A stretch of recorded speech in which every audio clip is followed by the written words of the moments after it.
Hello, Colonial hockey fans. Tim Benz and Mike Prisuta, your RMU hockey broadcast team, along with the head coach, Derek Schooley. Another edition of our virtual coaches shows with Derek as we get set for the Atlantic Hockey Playoffs. Now, the Colonials will not be participating in the first rounds because they got a bye as the Western Pod champions.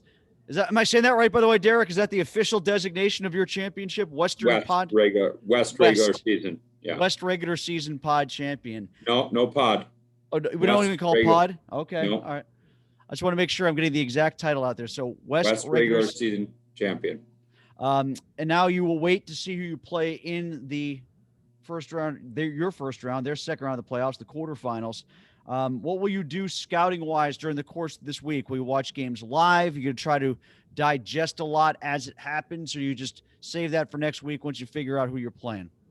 Well, first of all, I'd like to take this opportunity to congratulate our hockey team and our staff. This has been a trying year, and whether we break into two divisions or not, to be able to finish in the top three, 1 point behind Army, shows that we did things right and played the right way and did everything that needs to be in this tough year. And whether it's a West championship and an East championship, and AIC wins the overall regular season, congratulations to them too, by the way. A lot goes into that, and for us to get 21 games in it says a lot about the commitment that our players made, our staff made, and our universities made to getting this season completed. So that's the first thing I'd like to say. And we're excited about it. We obviously we didn't get a chance to do things on the ice, but we played more games than the other teams in our pod, and we won the most games in our division or pod per se. So we're happy to be the first seed, the third overall, and for a team that was picked tied for seventh, pretty good accomplishment with a young hockey team. On to what we're doing the next couple weeks. We're preparing for both. We're going to either play Niagara or Mercyhurst. We're preparing for both of them. We're watching video of our previous games against them. We're preparing scouting reports. We won't find out till Monday, so it'll be a short turnaround. And we need to make sure that we're ready as a staff to be able to go into whoever we play. That being said, we've also taken this time to work on some things you don't get to work on a lot during the year. 6-on-5, 5-on-6, 4-on-3, 5-on-3. We've also taken a theme every day of things that we can do better. We've shown video of how our teams played our systems to the right way, and then went and tried to duplicate it in practice, preparing our details. So there's a lot going on, and threw in some team pictures yesterday, which was we hadn't had a chance because we hadn't had everybody around, everybody to be able to get in skates, everybody to get out of quarantine. So we were able to do that yesterday, which was at one point I was getting worried if we're going to be able to have everybody in the photo or not. You have masks on for the photo? We did both. We made sure that we weren't within more than 15 minutes. That's 6 feet, 15 minutes. So our guys had the masks in their pockets, and we took one. They had their masks on. We told them to take it off. We took a whole bunch of pictures real quick. We put the masks back on, took some more pictures. We did class pictures. We did roommate pictures. We did the senior pictures that we didn't get a chance to do on senior night with their graduation picture. And so it was a good day of getting pictures accounted for now that everybody was able to put on skates. So Derek, since we're on the topic of protocols and guidelines and things of that nature, as far as testing goes, what has the Atlantic Hockey Conference said to you and to other coaches about how things are going to go if there are positive tests? If there are positive tests for one team and not the other, is that a forfeit of a game on a given day? Is it a forfeit of the series automatically? How's it going to work? Well, that's the $20 million question. I think it's going to be one of those things that you almost have to play it by ear. I don't think that there's a playbook for this whole scenario. There hasn't been a playbook since day one. I know that they gave the first round games the ability to play anytime between Saturday and Tuesday. And it originally started that one was going to be Sunday, one was going to be Monday, and one was going to be Tuesday. Now it's one Monday and two Tuesday. We want to make sure that we get the playoffs in under the best scenario possible. And that being the best scenario possible is to get every team as healthy as possible, as many players out of quarantine. And if that means pushing it back a day or two, that means pushing it back a day or two. And I would imagine that it will be the same in the second round or the quarterfinals because of, you just took care of the lower seeds per se. Now you got to take care of the higher seeds if they have some COVID concerns. Our league has done a very good job, even though it didn't look like it the last week of the regular season. Our members have done everything as much as possible to get everybody playing. It didn't look like it because there was only one regular season series and one non-conference series. So only 3 teams were playing out of the 11. But a lot of it was done out of abundance of caution heading into the playoffs. A lot of it was done to make sure that everybody had the right players. And when you play against players that your team plays against players that have end up with COVID, you don't know how you're going to react for a couple of days. So you have to take a little precautionary route. And that's what a lot of teams did, us included. So we had to make sure that we were ready to play and ready to prepare in playoffs, because this is the most important time of the year. We're coming up on the 1-year anniversary of us leaving Sacred Heart without finishing the playoffs. And we don't want that again. We want to make sure our players are ready and prepared and able to play for a conclusion to this season. Derek, traditionally, this has been the Colonials' time to shine. And I think if you look back to the 2013-14 season, which not at all coincidentally is when Tim and I started doing the games. Correct. That's when the Colonials started their 6 consecutive runs to Atlantic Hockey's Final Four. And, of course, nobody made that run last year. But the Colonials still got another series win in. And you go back to that season, Derek, you guys, 36 games, you're 25-11. 10 series, best of 3 series, you're 10-0. 3 times you've lost the first game of a best of 3 and yet won the series. 5 times, and this is what Tim and I appreciate more than anything else, you've gone to 3 games and won the series. 5 times you've wrapped it up in 2, which I would suggest not doing that this way this time. But home, road, favorite, dog, long series, short series, overtime, regulation. 25-11. It's a pretty good number. Yeah, it's something we take pride in. This is an opportunity for us to. Air Force has been to 6 consecutive league Final Fours. This is an opportunity for us to break that mark and start a long streak. 10-0 in playoff series. It just shows, what our players have bought into the theory in the playoffs that every play matters. Don't leave anything on the table. Make sure you sell out. Like you said, favorite, underdog, home, road. It's a credit to those guys because they get it done on the ice. And like I said, congratulations to our players for getting it done on the ice and actually getting as many games on the ice right now. But credit to our players in the previous history to continue to find ways to get the job done. And it's going to be a challenge. Fair amount of credit to Tim and I as well, right? I mean, for sure. starting you credit on to you guys too, and ushering you through this road. Even though Benz defected 1 year, and it was just me and Steve Colby. So I am actually the consistent, lone, steady. You are the tie that binds. Yes. Other than maybe you as the head coach, this is why this is all happening, I think. Well, once again, congratulations to you then too. Thank you. But I think the one thing that you got to look at in this scenario is that this year is going to be a challenge. AIC hasn't played, and they're the number 1 overall seed. They won the East Division. They haven't played since January 29th. We haven't played since what would have been February. It'll end up being just a little bit short of 3 weeks since we've played last. We had a bye a lot. We had that weekend where we got canceled. We played the RIT on Sunday. So that was, this coming Sunday is 2 weeks since we played our last game. And then we're going to play on Friday. So you're talking in essence of 19 days since we've played. So these are going to be challenges for us. Everybody else is going to say, well, you get the bye to the second round.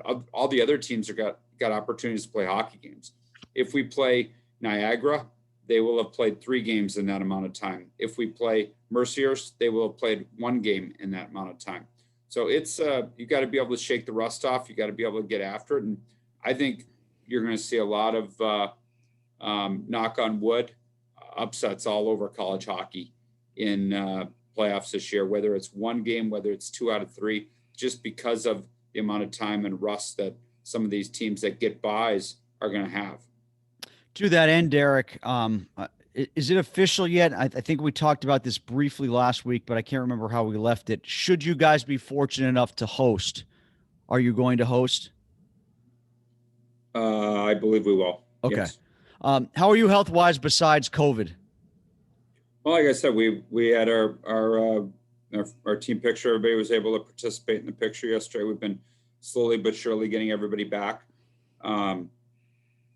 But that's the thing. The scary thing is every day that we test 3 times a week. We test on this week it's Tuesday, Thursday, Saturday, and then next week will be Monday, Wednesday, Friday. You test every other day, and then you hold your breath, especially this time of year, because if you test now and there becomes a 10-day quarantine, we're heading into the first round, our first round of the playoffs.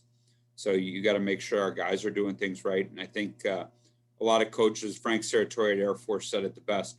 Right now, you're playing 2 opponents in the playoffs. One is the opposition that you're scheduled to play, and the other is COVID. And whoever handles both opponents the best is going to come out on top.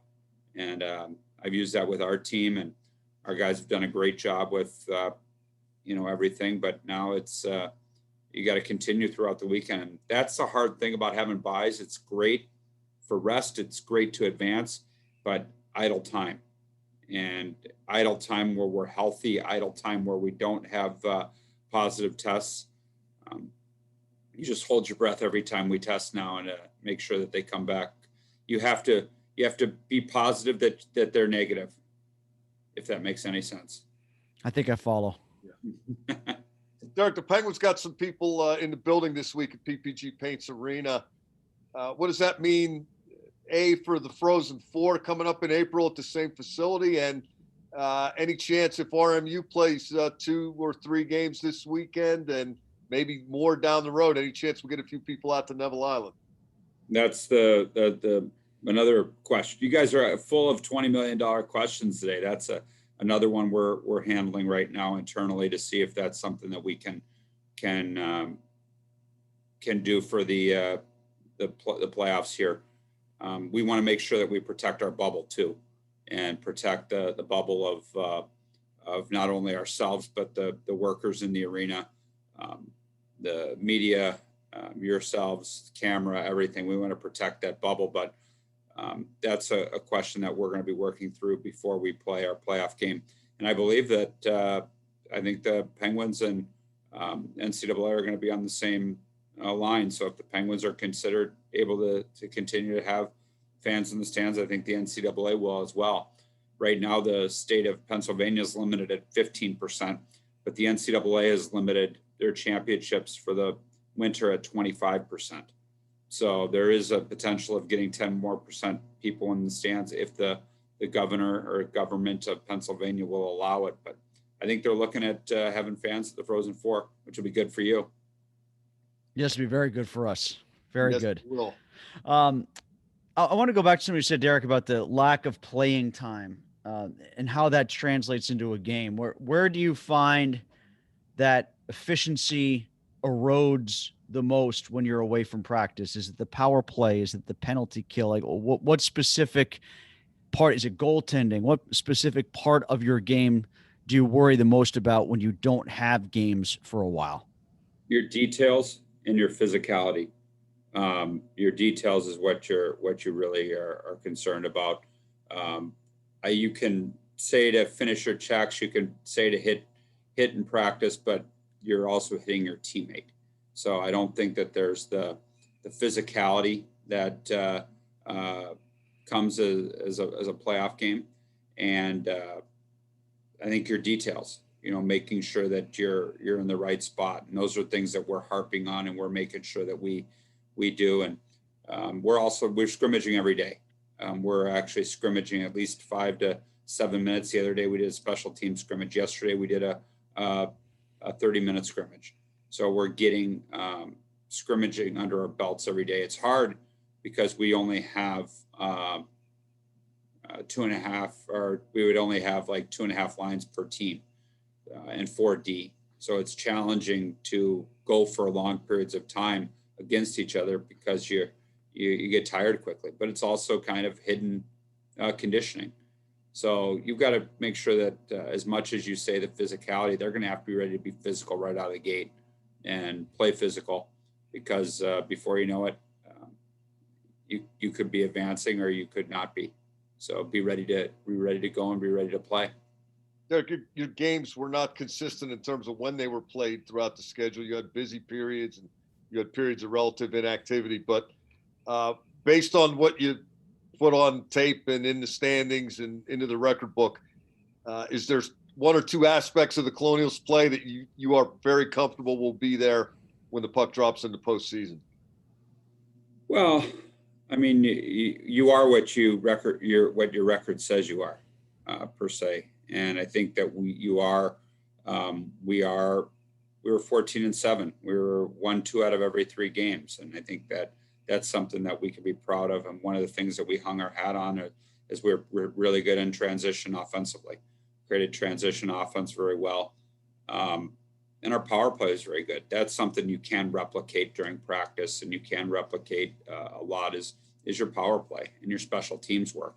So I'll be comfortable a little bit with our power play. I'll be comfortable with, our ability to strike off transition. We've got to be good down low. That's a trademark of our team. And we've got to tighten things up a little bit in our own end, which we've been working on a lot during the week. It's tough. Once again, you're playing against the reason it's pretty easy to replicate your power play is because the other team knows what you're going to do. So it forces you to make adjustments and make changes to try to counteract that, because they see your power play every day. And they hear you. If you say, okay, I want to do this, this, and this, they can hear that as the other team. So it forces you to think outside the box a little bit and make some plays away that you wouldn't normally make. Derek, last one I got for you. Nick Jenny, one of your seniors, he was nominated for a class award. Last week we talked about Dylan Lubesmeyer getting nominated for the Hockey Humanitarian Award. Now it's Nick Jenny, your defenseman. And that award, I know, has to do with senior leadership, not only on the ice, not only in the athletic sphere that the student athlete who has been nominated is in, but also when it comes to grades, academic performance, and campus leadership as well, and emphasizes those who stay in school and maximize the most of their time when it comes to being a student athlete. Yeah, congratulations to Nick. That's a big time honor, just like it was with Dylan. We had 2 of the final, final 25. Nick Perkusik, also very well deserving of that honor as well. I have a feeling Nick's going to get do pretty well when it comes to the league awards when they get handed out. But Nick Jenny is obviously taken some big steps, I said last week, as maturity as a hockey player. But the amount of names of top-level college hockey players on this award that have won it previously and this year is something that Nick should be really proud of, because there are some very, very good hockey players on that list. And it combines your hockey playing ability with your how you've done in school, and that should be something that Nick should be very proud of. And we've had a few nominees for this award. I think Lynch and Wido, and even going back, I think Ryan Crothers was, or Robbie might have been our first. And but there's been a few really good candidates we've had for this award. But this is a big time honor too, and we'll find out at the Frozen Four. And with success comes honors to your players, and hats off to our guys for putting our players, our senior players, in the position to be able to do it, because without a good team, you don't get individual accomplishments. Derek, last thing I got for you, in the event it is Mercyhurst, You guys played them 3 times in quick succession, and you had mentioned how chirpy those games got. Do we need to work on some upgraded insults, or do you think you got that covered for the verbal back and forth? Do your guys have that handled? I think that was just playing 3 games so quickly. I've got a tremendous amount of respect for Rick Gutkin and Greg Gardner and Derek Whitmore, the staff that they have, and they've done a really good job of turning their team around. And I think that's just the players in battle in the game. And some guys have more fun with it than others. And you know what, if we don't have Mercier, we've got another big challenge in Jason Lammers, who's a local Pittsburgh guy. And means they've went on a pretty good streak here the last couple, winning their last game against Canisius and then winning against Mercier. So you'll be dealing with teams that are hot and feel like they're getting rolling, and we're going to have a pushback pretty quickly on them, because it's they're going to have played a game, they're going to have played the playoff atmosphere, and they're going to have played a knockout game. So they're going to be ready to go. And 2 wins to get to the semis again, and like we said, 7 times in a row is a massive accomplishment. So our guys need to know that.